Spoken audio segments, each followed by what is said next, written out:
as a coach or as somebody who's in management or whatever, how do you see that they kind of play around with that? So how much do they step in and enforce certain things, and how much do they take a hands-off approach and let the players kind of decide and dictate the flow of things? Well, I think when you have one of the best players who's a really good person and a great leader and all that, I think it's a lot easier on the coach. But it's also incredibly rare. You know, not really understanding who might be listening to this. I'll try to look at the youth, amateur, collegiate, and pro space, like watch that spectrum.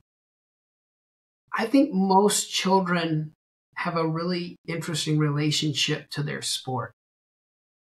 Sometimes it's forged like through a relationship with a parent, a father or a mother or a guardian, uncle, or grandparent, where they love the game because somebody else loved the game.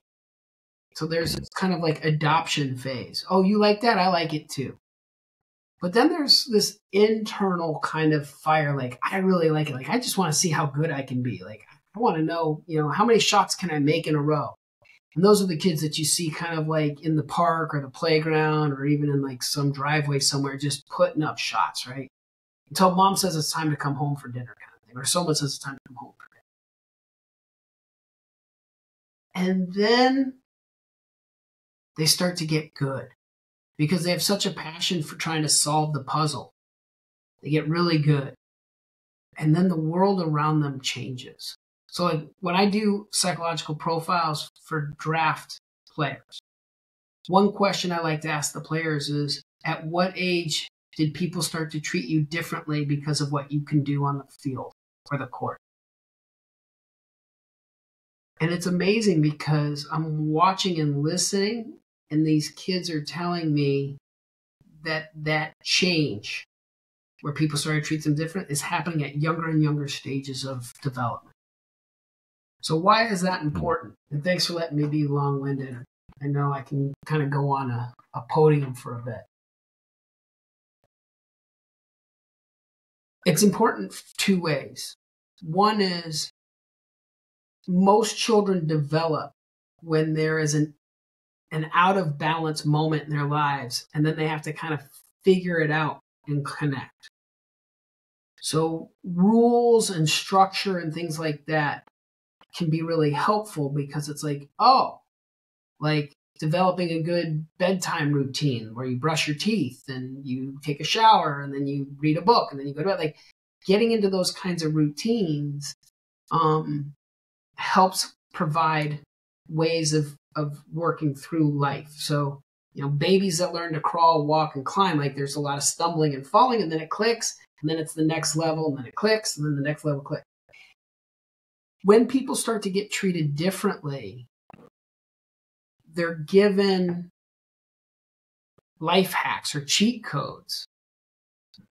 Hey, I know how hard it is playing basketball. Don't worry about turning in your paperwork. Hey, I know how hard school might be for you while trying to master your craft of basketball. You know what? Let's just enroll you in easier classes that make your life more manageable. So I think one element that can happen is as really extremely talented players start to have the rules sort of bend and break for them, it can cause a maturational issue where they don't grow. They don't understand the natural laws of consequences that apply to just average Joes and Janes like myself. Like, I can't just get out of a speeding ticket by writing an autograph. So that's on one element of it. The other element of it is at some point this internal fire. So going back to it, right, there's an adoption phase. Hey, someone who's my hero or idol likes this sport. I like it now too. My dad likes it. I like it. Then it becomes, now I really love it. I'm really kind of curious how great I can be. And then all of a sudden people go, hey, I'll pay you $5, or I'll pay you $50, or I'll pay, or I'll get your family a dishwasher, or something else that now all of a sudden kicks into, I'm not really doing this for me anymore. Now I'm doing it for some kind of external reward. Like my popularity goes up when I make baskets, or the most attractive person in our school is into me because I'm all district. And now all of a sudden this internal love of the game becomes more about the external rewards. And that becomes a real twist for performance as well. So when you see players at that level, Which a level? lot of different things Sorry, which level? at the Youth or pro level. Got it. Pro level. And you're ciphering through the draft and free agents and everything. How much do you guys weigh in their motivation factors? Like, how much do you look at what drives them and what motivates them when you're looking at recruiting them, acquiring them for your team? So different teams have different formulas, right?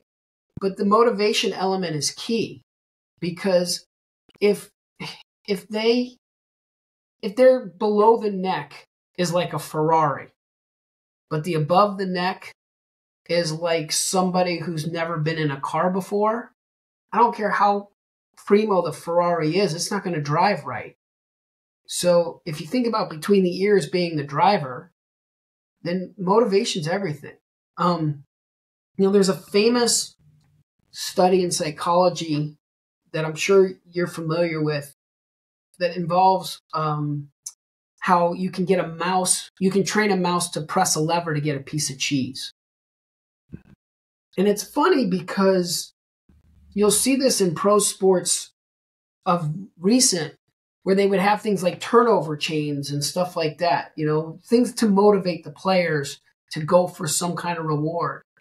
And it was funny because you were watching as this was happening, that the rewards were getting bigger and bigger and bigger, which is a lot like, hey, let's just make better and better cheese so that they'll press the lever more. What people seem to forget to read about the literature about the mouse pressing the lever to the cheese is, it didn't matter how good the cheese was. The mouse would never press it till the mouse got hungry. So I always like to bring this up to coaches, because a lot of times they go, oh, let's create like a turnover chain or a championship belt or a touchdown hat. Excuse me. And I'm going like, hey, that's really cool. And I think, the kids will have fun with it. But the reality is you got to figure out what they're really hungry for. Mm-hmm. Because the bigger the cheese doesn't really get the lever press. It's the hunger that gets the lever press. So when we talk about motivation, I like to kind of talk about two elements of motivation. There's passion, which is a lot more selfish. What I'm passionate about, what gets me out of bed. Like, man, I just love being a sports psychologist. I love talking to people. I love talking about this stuff. Like, I could do it every day for the rest of my life, and you'd never have to pay me a dime for it, kind of thing. That's what I'm passionate about, selfish. And then there's purpose. And purpose is more about something greater than yourself. It's about the community or the people that you can serve, right? So one of the questions that I'll ask in a draft interview, for example, is, would you rather win a championship but have the league minimum pay, or would you rather get a max contract on a losing team? And there was a player who said, I know that you all are probably going to value championships more. So you want the dude who will win a championship with league minimum pay. That makes a lot of sense to me why a team would want a guy like that. But you also asked me to be honest in my answers, and my answers, I would take the max contract. So one, you got to love a guy's honesty like that. Like, he put that on the table. I'm telling you that my answer is what I think is the opposite of what you all are looking for. And what's nice about the team that I was working for at the time was we asked that question with no right or wrong answer. We just wanted his truth. So we followed up. We said, okay, well, why do you want the max contract? And he said, I'm the first person in my family to go to college because of my sport. I am 2 generations removed from family members, my grandparents specifically, who were brought to this country as slaves. He said, if I got a max contract, my children could go to college and pursue whatever degree they want or follow any passion that they have. They would not even have to play sports to be there. If they want to play sports, they can, but they do not have to in order to have a seat at the table. And their children's children and their children's children will never be in a situation where they would have to worry about something like slavery or anything awful of hustling to make a dollar. That generational wealth doesn't just change my immediate family. It puts everything about my name, my family's name, on a different trajectory and path. Mhm. So when you go, hey, how motivated is this guy going to be excellent for a team when he thinks about his children and his children's children and his children's children's children? That's a pretty special guy. So we took him. We drafted him, and he's been great. Man, that's a great story. I like that one. Best part about telling the truth, it's easy to say over and over again. Yeah. I like the motivation. When I speak about motivation, I think about it as fuel. So I give this analogy that when you go to the gas station, you have 3 pumps. So I use 3 as 3 pumps that I have. So you spoke about passion, you spoke about purpose. I think the third one you can use is pain. And to go back to the story you're giving about the mouse and the cheese, there's another one I heard that is about the cat. So, like you said, there's 2 things that's going to fuel that mouse moving. It's either running towards the cheese or running away from the cat. That's right. And a lot of times we try to overemphasize the cheese and pursuing the cheese of the good outcome or the luxurious life that we want to have. But sometimes using that cat is just as much fuel, and probably even better fuel sometimes. Like you said, you only move when you're hungry, versus whether you're hungry, sleepy, thirsty, tired, it doesn't matter. That cat's coming. So you have to get up and move anyway. And sometimes we can use that pain, that frustration that we're running away from, just as much. It's sometimes better fuel to get us going too. But I also caution against that sometimes, because that can be the cheapest source of fuel sometimes. Because you can burn out on that one with the anger and frustration that comes with it. Yeah. So first of all, what a brilliant capture. Like, honestly, dude, that is straight up brilliant. Love it. All organisms on this planet really follow 3 primary drivers. From the tiniest single-celled amoeba to the largest whale in the ocean. Like, we follow 3 drivers. We pursue pleasure, we avoid pain, and we want to replicate our cells. So take the replication of cells out of it. Though you could make the argument that being a highly successful professional athlete might give you the opportunity to replicate and have more offspring, kind of thing, because you're just deemed as a more attractive person, right? And by attraction, I mean not just physically looking, but like, oh, this person's got juice, so to speak. But going back to the pursue pleasure and avoid pain, right? So it's interesting because you can have the activity satisfy both. Like, the cheese could taste good, that's the pleasure, and it turns off the pain of the hunger. Like, you could even eliminate the cat out of your metaphor and just talk about it doesn't press it till it's hungry, and that hunger is a sense of discomfort. So I think going back to it from like a coaching mechanism is, when do you use pain avoidance as a strategy? So, for example, there are some coaches that really will mother F a player. And then it becomes, I'd rather go through the discomfort of running a few more laps than the discomfort of getting yelled at by my coach.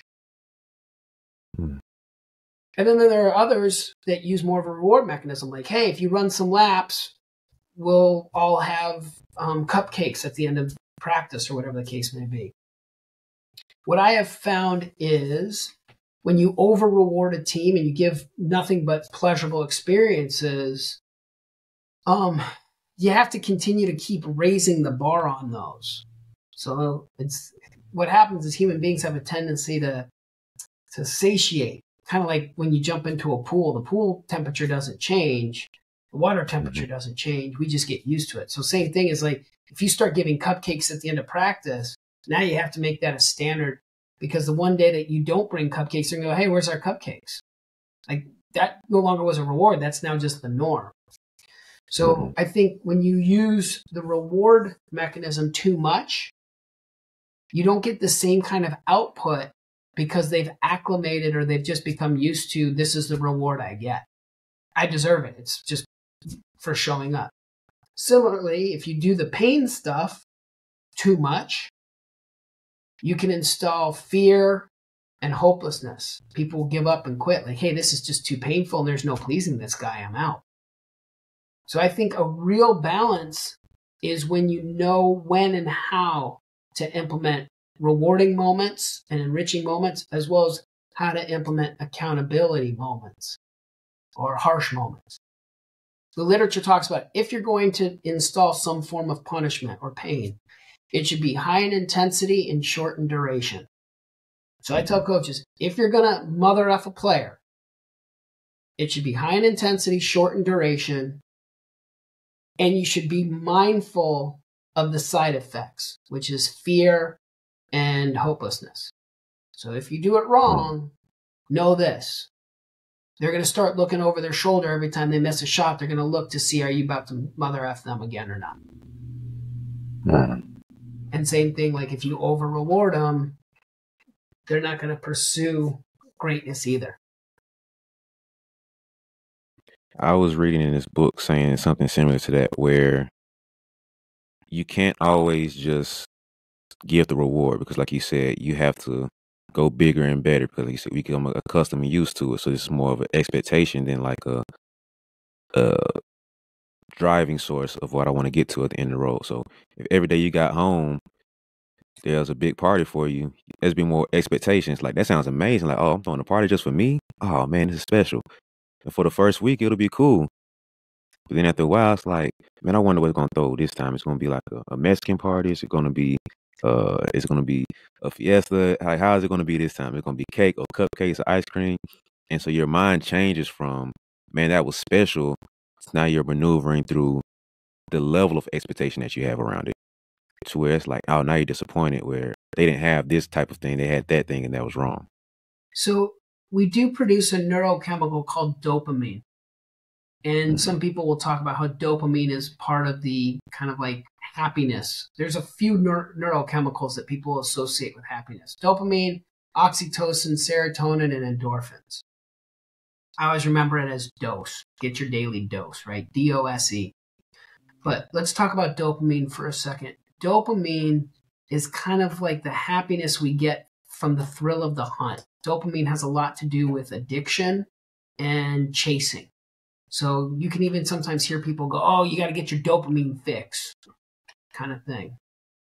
So why do I bring that up? Because if the reward is too easy, I don't think dopamine gets released. And dopamine can be really powerful, one, in giving us a sense of happiness, but it can also be really powerful in that kind of addiction/compulsion level of like, I'm putting up my 100 shots today so I can get the dopamine of feeling what it feels like to get 25 points in a game. If getting 25 points in a game is too easy, the dopamine doesn't trigger. And that's why it's like, it's interesting. And this is going to be a global statement, so it's not fair. But I have always been fascinated by bigs because at the earlier stages, when there's really no other 7-footer or 6'11" guy in the gym or anywhere near their county. So everybody just keeps lobbing them and they just kind of are running, they're just rim protectors and stuff like that. Like the game is so easy to them because of their height.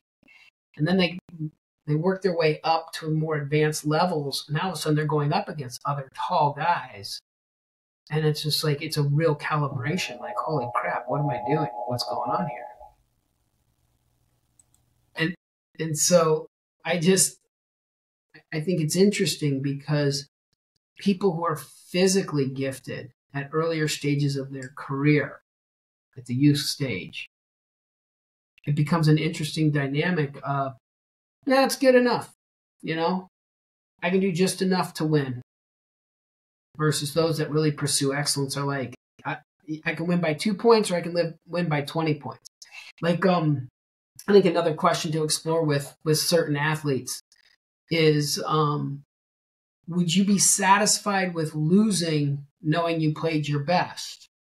Or would you rather win knowing you didn't have to give full effort?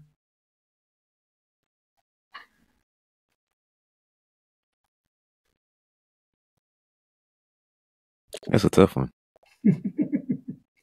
Well, right? Because sometimes we talk about how winning is the only thing. But the reality is like Tiger Woods had this great quote about not sinking the putt, but just taking a shot he knew he could live with. If I can just take a shot, no matter what the results are, but I'm proud of what I did, I think there's something said for that. I think that that's a tough one so much because, like you said, we're driven to think about winning is the only thing. Like that's the most important thing that matters. But I think is the right conversation is like when you say, as a coach, when you have a developmental team, you're not winning championships, you're on the back end lottery pick team. You can have a win and everything goes wrong. But at that stage, I feel like you're more developing the habits and the mindset that goes into it versus the championship side of things.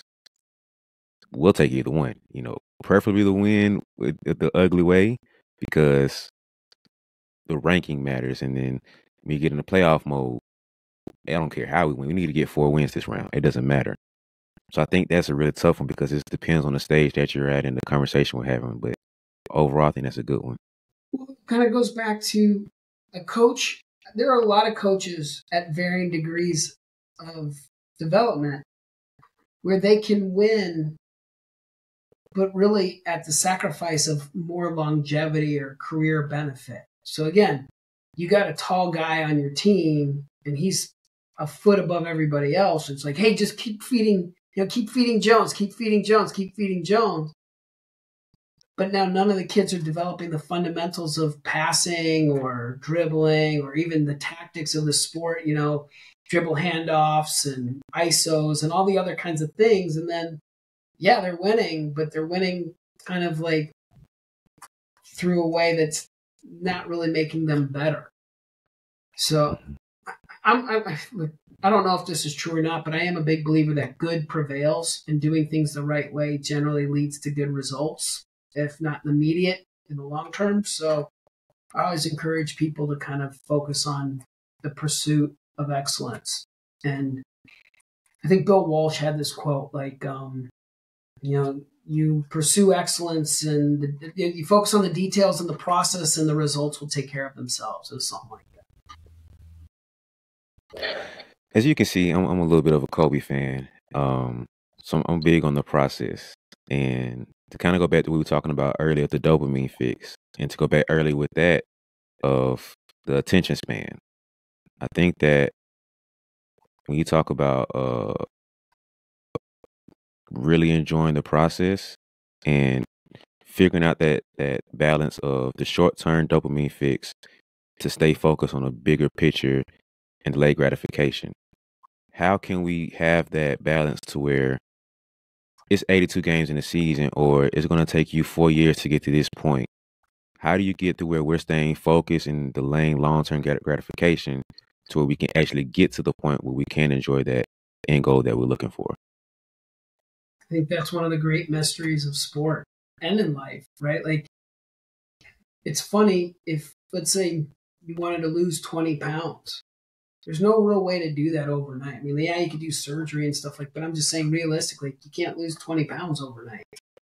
And what's really interesting is because it's such a gradual process, you don't really realize it. Like you don't really calibrate until you have kind of benchmark moments. Like all of a sudden you have to switch a notch on your belt, or a friend you haven't seen in a while goes, "Wow, Jones, you look great." That kind of stuff. Mm-hmm. Otherwise, it's just a grind, and you're just kind of processing and working on it. And so it is. It's an interesting thing of like, how do you keep people to engage in something that is not an overnight success?